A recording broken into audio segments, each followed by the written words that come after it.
संगवारी हो, राम राम, जय जोहार, जय छत्तीसगढ़। मेरा नाम शेखर है। मैं नॉलेज हब कोचिंग संचालित करता हूँ रायगढ़ छत्तीसगढ़ में, आपके अपन प्रदेश छत्तीसगढ़ में। संगवारी हो, आज 22 तारीख के और 22 दिसंबर के समाचार आप मन के सम्मुख लेकर के हाजिर हुए हो। संगवारी हो, आज 9 समाचार है। 9 समाचार कुछ जरूरी है और कुछ कम जरूरी है, लेकिन जो भी महत्व के हुई आप मन तक पहुंचाए की जिम्मेदारी है, तो बोले उठाबो जब तक ये आप मन के सहयोग मोर संग जुड़े रहे। तो चला शुरू करबो और बारी बारी से आप मन ला समाचार बताता हूं हिंदी में।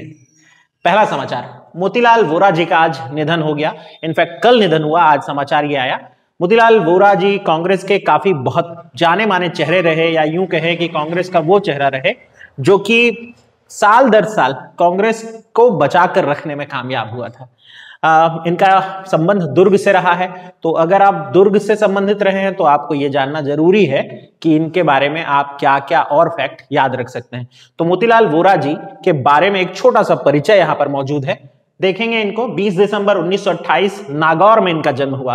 नागौर राजस्थान में पड़ता है, और आपको तो पता ही होगा कि पंचायती राज जैसी अवधारणा पहली बार अगर कहीं लागू हुई थी तो वो नागौर राजस्थान में हुई थी, वहीं से बिलोंग करते थे। लेकिन इनके पिताजी चूंकि रायपुर में नौकरी करते थे बूढ़ा तालाब के पास, तो इनका बचपन यहीं बीता, यहीं शिक्षा भी प्राप्त की उन्होंने, प्रारंभिक शिक्षा रायपुर में। इनके पिताजी मोहनलाल जी वोरा जो कि यहीं छत्तीसगढ़ में कार्यरत थे। खैर, शिक्षा प्राप्त करने के बाद उच्च शिक्षा के लिए बाहर भी गए, और उसके बाद जब वापस आए तो राजनीति में सक्रिय हुए। 1968 के आसपास राजनीति में इनका प्रवेश हुआ। पहले पार्षद के रूप में चुने गए, और उसके बाद बढ़ते बढ़ते ये मध्य प्रदेश के मुख्यमंत्री भी बने। 2 बार मुख्यमंत्री के रूप में कार्यकाल रहा। इसके अलावा केंद्रीय मंत्री भी रहे, राज्यसभा से सांसद भी रहे, और लगातार राज्यसभा सांसद बनते रहे। तो मोतीलाल वोरा जी का कद बहुत बड़ा है। बाकी इनके जीवन के कुछ रिमार्केबल क्षण मैं आपको यहां बता देता हूं, क्योंकि आजकल पीएससी ऐसा करता है कि इनमें से कौन सा तथ्य मोतीलाल वोरा जी के बारे में सत्य है, ऐसे प्रश्न आ जाते हैं, या असत्य है। तो ध्यान रखेंगे, 1972 ये पहली बार विधायक बने थे। उसके बाद 77 में भी विधायक बने, 80 में भी विधायक बने थे। 80 में जब ये विधायक बने तो उच्च शिक्षा मंत्री का पद भी दिया गया था इन्हें मध्य प्रदेश राज्य सरकार के भीतर। उस समय मध्य प्रदेश में कांग्रेस की सरकार थी, और वहां उच्च शिक्षा मंत्री का पद भी दिया गया। इसके बाद अगर बात करें 1985 13 फरवरी, मध्य प्रदेश में पहली बार मुख्यमंत्री बनने का मौका भी मिला। हालांकि ये कभी उनका डिजायर नहीं था, कभी सपना नहीं था कि मुख्यमंत्री बने, लेकिन मध्य प्रदेश के मुख्यमंत्री पहली बार 1985 में बने। फिर 1988 में इन्होंने मुख्यमंत्री के रूप में से इस्तीफा दिया और केंद्र में स्वास्थ्य, परिवार और कल्याण मंत्रालय ज्वाइन किया, या उस मंत्री के रूप में जाने गए, केंद्रीय मंत्री बने। इसके बाद राज्यसभा सांसद बने इसी वर्ष, और उसके बाद से लगातार राज्यसभा सांसद रहते रहे। हालांकि बीच में एक दौर आया जब 1993 से 96 के बीच ये उत्तर प्रदेश के राज्यपाल के रूप में भी अपनी सेवाएं दिए, और उसके बाद वापस से राज्यसभा सांसद के रूप में बार बार इनका चयन होता रहा। छत्तीसगढ़ ही नहीं, पूरे भारत की राजनीति में एक बहुत जाना माना चेहरा थे। कुछ बिरले लोग होते हैं जिन्हें अजात शत्रु कहा जाता है राजनीति में, जैसे डॉक्टर राजेंद्र प्रसाद साहब थे, उनको राजनीति का अजात शत्रु कहते थे, यानी ऐसा व्यक्ति जिसका कोई शत्रु नहीं है, जिसका कोई बुरा नहीं चाहता। मोतीलाल वोरा जी कुछ उन्हीं शख्सियत या उन्हीं व्यक्तित्व में से एक थे। निधन इनका हुआ चूंकि 1968 दुर्ग से अपना राजनीतिक सफर इन्होंने शुरू किया था, तो अंतिम यात्रा भी इनकी दुर्ग से निकाली जा रही है। तो एक बहुत जाना माना चेहरा छत्तीसगढ़ और पूरे देश ने खो दिया। अब बात करते हैं अगली न्यूज पर। झूला झूले फुलवा, एक्चुअल में ये एक किताब है, झूला झूले फुलवा। ये एक किताब है जिसे लिखा है रमेश कुमार सोनी ने। अब चूंकि वो हार्ड पेपर बैक आजकल चल नहीं रहा है, लोग ज्यादातर किताबों को छू करके पढ़ने वाला अनुभव बंद कर दिए, हर चीज इंटरनेट में चाहिए वाली बात चल रही है। तो इस किताब का अमेजन किंडल वाला वर्जन लॉन्च हुआ है, और यानी आप ऑनलाइन इसे प्राप्त कर सकते हैं। यह ताका विधा में लिखी गई किताब है। लेखनी के कई विधाएं होती हैं, और उसमें से एक होती है हाइकू, एक होती है ताका, जो लोकल बोली में होती है या स्थानीय बोली में आमतौर पर छोटे छोटे पदों में लेखन को ताका या हाइकू लेखन कहा जाता है। तो यह ताका शैली में लिखी गई किताब है, पहली बार ई पुस्तक के रूप में लॉन्च हुई। राइटर रमेश कुमार सोनी जी महासमुंद के बसना से बिलोंग करते हैं। यहां मैं मेंशन नहीं किया हूं, आप जरूर लिख लेंगे, रमेश कुमार सोनी का संबंध महासमुंद के बसना क्षेत्र से है। बसना क्षेत्र से और भी कई राइटर हुए, उनमें से एक अब ये भी हो गए, राज्यपाल से सम्मानित राइटर है। इनकी अन्य रचनाओं को भी देख लेते हैं। रोली अक्षत एक किताब रही इनकी, रोली अक्षत पे अगर बात करें तो ये छत्तीसगढ़ का फर्स्ट हिंदी हाइकू किताब थी। छत्तीसगढ़ की फर्स्ट हिंदी हाइकू नाम था रोली अक्षत। अक्षत यानी पूजा के चावल को कहते हैं वैसे। इसके अलावा हरिहर मड़वा एक किताब इन्होंने लिखी थी जो छत्तीसगढ़ी का पहला तांका संग्रह था। इसके अलावा पेड़ बुलाते हैं, इनका छत्तीसगढ़ी हाइकू संग्रह था। तो ये बहुत जाने माने राइटर रहे हैं और इनकी रचनाओं को आपको जरूर देख लेना चाहिए एक बार एटलीस्ट। क्या पता पूछ दे और फिर आप बोले कि भाई यहां से कुछ छूट गया। यहां से कुछ नहीं छूटेगा, निश्चिंत रहे, आपका हर क्वेश्चन बनेगा। अगर आप हमारे रोज वीडियो देखते हैं तो आपका छत्तीसगढ़ से एक भी क्वेश्चन छूटने वाला नहीं है। अब बात करते हैं अगली न्यूज पर। काला गेहूं, तो छत्तीसगढ़ में काले गेहूं की उपज ली जाएगी और ऐसा हो रहा है बस्तर में। अब ये बहुत अजीब सी बात है कि बस्तर, जो कि आमतौर पे फसल उत्पादन के लिए उतना अच्छा नहीं माना जाता, जहां खरीफ फसल के लिए उत्पादन का अच्छा माहौल नहीं है, क्योंकि आप सब जानते हैं कि बस्तर क्षेत्र में ज्यादातर लाल मिट्टी या फिर हम लोग लाल रेतीली मिट्टी जो है वो हमको प्राप्त होती है, जो कि अधिक उपजाऊ नहीं होती है। उसके बाद भी बस्तर अंचल में हमें गेहूं का उत्पादन देखने को मिल रहा है। कम सिंचाई की जरूरत के साथ ये काला गेहूं उत्पादित हो जाता है, इसलिए बस्तर में लगभग 14 एकड़ क्षेत्र में इसकी जो है शुरुआत की गई है। एक एकड़ के अगर देखें तो 10 से 12 क्विंटल उपज हो जाती है इसकी। ये जो काला गेहूं है इसे Mohali national agricultural food biotechnology institute ने डेवलप किया है। मोहाली स्थित नेशनल एग्रीकल्चरल या एग्री फूड बायोटेक्नोलॉजी इंस्टीट्यूट ने डेवलप किया है और वहां से फिर ये भोपाल में लगाया जाता था। भोपाल के कृषि केंद्र से बस्तर आया और वहां लगाया जाएगा। अब इसे ध्यान रखें, इसमें आयरन, जिंक और एंटीऑक्सीडेंट की मात्रा बाकी के गेहूं जो होते हैं उनसे ज्यादा होती है, इसलिए अच्छे किस्म का गेहूं माना जाता है। ये रंग इसके दानों का काला होगा। आटा कैसा बनेगा अभी इसकी जानकारी मुझे नहीं है। खैर आगे बढ़ते हैं और देखते हैं अगली न्यूज पर। All India tennis tournament under 16 वर्ग ये शुरू हुआ है। खेलों का भी दौर अब वापस शुरू हुआ कोरोना के बाद। तो यहाँ रायपुर में all India tennis tournament under 16 Raipur में शुरू कर दिया गया। छत्तीसगढ़ प्रदेश टेनिस संघ इसको आयोजित करा रहा है। इसके मैच अब लगातार होंगे, विजेता की घोषणा यही मिल जाएगी आपको चैनल पे। अब बात करते हैं प्रदेश में मेडिकल कॉलेज की सीटों की। ऐसा माना जा रहा है कि अगले सत्र से प्रदेश में मेडिकल कॉलेज में 450 सीटों की वृद्धि होने वाली है। 3 सरकारी और 1 निजी मेडिकल कॉलेज और खुलने वाला है।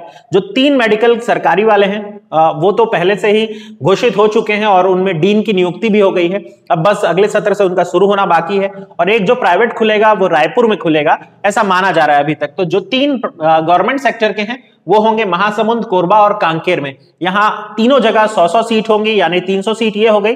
अब बच गया रायपुर वाले निजी मेडिकल कॉलेज, वहां 150 सीट होगी। इस प्रकार से 450 सीटें बढ़ जाएंगी छत्तीसगढ़ में मेडिकल की। तो जो तैयारी कर रहे हैं उनके लिए तो बेहतर होगा ही, साथ साथ हमारे क्षेत्र से भी और अधिक डॉक्टर निकल सकेंगे, ये एक बढ़िया बात होगी। इसमें आप ये समझ जाइए कि ये सब हो जाने के बाद छत्तीसगढ़ में टोटल 10 मेडिकल कॉलेज हो जाएंगे, प्राइवेट और जो आपके गवर्नमेंट है वो सब मिला करके। अभी हाल हम इनको प्रस्तावित था, मंजूरी मिली है, ये अभी बनना बाकी है, तो इस पर नजर रखेंगे। इसके बाद बात करते हैं कोमडो जलाशय की। कोमडो जलाशय के ऊपर आज एक छोटा सा लेख आया था। जशपुर क्षेत्र में पड़ता है ये, जशपुर नगर जो कि वहां का मेन सबसे बड़ा शहर भी है, वहां मौजूद है ये जलाशय। लेकिन इस जलाशय का सही उपयोग नहीं हो रहा है, इस बारे में न्यूज आई थी। तो मैंने कुछ और उसके बारे में डिटेल खोजी तो मुझे पता चला कि कोमडो जलाशय जो है वो 60 के दशक में तैयार हुआ था, यानी अर्ली 60s में ये बन गया था, लेकिन उसका सही प्रयोग नहीं किया गया है। घोघरा नदी पर इसे बनाया गया था, जो कि आज नदी का दर्जा भी प्राप्त नहीं करती, आज इसे नाला का दर्जा प्राप्त है। घोघरा नाला कह देते हैं उस जगह पर। वैसे कंफ्यूज नहीं होइएगा, घोघरा नाला एक सारंगढ़ में भी पड़ता है, ये वो घोघरा नाला नहीं है, ये जशपुर क्षेत्र वाला घोघरा नाला है। इसके अलावा इसमें मरगा व्यपवर्तन परियोजना का एक हिस्सा है, लेकिन पेयजल आपूर्ति के लिए इसका प्रयोग नहीं हो रहा है, इस पर न्यूज बनी हुई थी। साथ ही साथ इसे पिकनिक स्पॉट बनाने की मांग हुई है उस जगह के लोगों के द्वारा, ताकि वहां के लोग जो कि कोतबा वगैरह जाते हैं या दूर तक का सफर करते हैं उन्हें पास ही कोई पर्यटन केंद्र मिल जाए। इसके बाद बात करते हैं बार हेडेड गूज पक्षी की। बार हेडेड गूज ये एक प्रवासी पक्षी है, मंगोलिया, तुर्कमेनिस्तान, कजाकिस्तान क्षेत्र से उड़ान भरते हुए आता है, यानी कि हिमालय के पार वाले हिस्से जिसको हम ट्रांस हिमालय कहते हैं, इनफैक्ट तिब्बत भी जिसमें शामिल होगा, वहां से उड़ान भरते हुए ये अपने ठंड वाले दिन बिताने पहुंचता है छत्तीसगढ़। और छत्तीसगढ़ में ये गंगरेल किनारे उतरे हैं और पहली बार गंगरेल किनारे इनको कैप्चर भी किया गया, इनकी तस्वीर वगैरह भी ली गई। आज ये तस्वीर पेपर में प्रकाशित हुई है। हाँ, पीडीएफ आपको मिलेगा मेरे ग्रुप में, व्हाट्सएप ग्रुप में, मैं लगातार डालता हूं। तो अगर आप तक नहीं जुड़े अभी तक तो भाई ये मेरे कोचिंग सेंटर का नाम और ये मेरा नंबर 9827881930, इस पर आप अपना नाम और अपने शहर का नाम लिख करके भेजिए, मैं आपको ग्रुप में जोड़ दूंगा। आपको साथ साथ पीडीएफ में मिलेगा जिसमें ये लिखी हुई बातों से अलावा भी कुछ और न्यूज होती है जो कि तस्वीरों से भी आप समझ सकते हैं।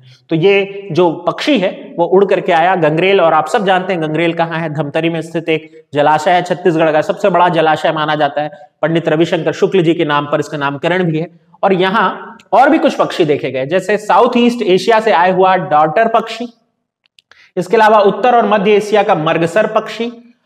वैसे बार हेडेड के बारे में और जानकारी तलाशने पर पता चलता है कि 28,000 फीट की ऊंचाई पर उड़ लेता है, और एक बार में उड़ान जब शुरू करता है तो 16,000 किलोमीटर तक ये अपनी उड़ान के दौर में चलता है। यानी इसकी उड़ान का जो सर्कल होता है वो 16,000 किलोमीटर की दूरी कवर करने वाला होता है।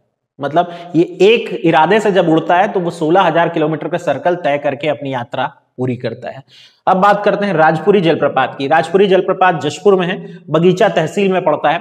हुआ यह है कि यहाँ एक दुर्घटना हुई थी, एक व्यक्ति की मौत हुई, इस कारण चर्चा में आ गया। और हम पीएससी वाले इतने स्वार्थी टाइप के लोग होते हैं, किसी भी कारण से अगर कोई चीज चर्चा में आती है तो हम उसको तुरंत याद कर लेते हैं। आप भी तुरंत याद कर लीजिए। अब बात करते हैं अगली न्यूज पर। सफेद भालू, देखें यहां भी एक सफेद भालू की मौत हो गई है। क्षेत्र था मरवाही वन मंडल यानी जिला पेंड्रा। अब पेंड्रा गुरेला मरवाही जिला हो गया, बिलासपुर नहीं पढ़ने का, थोड़ा सावधान रहेंगे। तो वहां पेंड्रा के भीतर आने वाले क्षेत्र मरवाही वन मंडल में एक सफेद भालू की मौत हुई। कुएं में डूब करके वो भालू मर गया। लेकिन यहाँ पर एक फिर क्वेश्चन अराइज हो गया कि छत्तीसगढ़ में सफेद भालू मिलता है, और ये सफेद भालू वो ध्रुवीय वाला भालू नहीं है ना, पोलर बियर नहीं समझ लेना। जेनेटिकल डिसऑर्डर के कारण, आनुवांशिक रोग के कारण उसका रंग जो है वो सफेद हो जाता है, ये प्रॉब्लम है। इसकी माता जो है वो काले रंग वाली सामान्य भालू है, लेकिन ये सफेद रंग का है। बहरहाल 1995 में पहली बार छत्तीसगढ़ के इसी मरवाही वन मंडल क्षेत्र में सफेद भालू देखा गया था, उसे पकड़ा भी गया, और उस समय शुरुआत में से पेंड्रा में ही रखा गया, बाद में भोपाल के जू शिफ्ट कर दिया गया था। और इसके बाद से लगातार जब भी सफेद भालू मिलते अक्सर उन्हें कैप्चर करके किसी जू का हिस्सा बनाया जाता था। और अगर आप अभी बिलासपुर स्थित कानन पेंडारी जाएंगे तो शायद आपको, अगर आप लकी हैं अभी भी वो जीवित है, तो आपको सफेद भालू देखने को मिल जाएगा। तो भाई इतना था आज के समाचार में। अगले समाचारों के साथ हम अगले वीडियो में मिलेंगे। और हाँ, मैं लगातार छत्तीसगढ़ के जो पुराने घटनाक्रम है उसको एक साथ लाने का आपके लिए प्रयास कर रहा हूँ। खेल से जुड़े घटनाक्रम, राजनीति से जुड़े घटनाक्रम, कृषि से, आर्थिक जगत से, और उसमें आपका सपोर्ट चाहिए होगा। तो वो सपोर्ट ये होगा कि आप वीडियो शेयर करें, अपने दोस्तों को बताएं हमारे बारे में, ताकि लोग जुड़े और उनका भी फायदा हो। अगर मुझे अच्छा रिस्पॉन्स मिलेगा तो मैं आपके लिए और काम करूंगा। मुलाकात करते हैं अगले वीडियो में।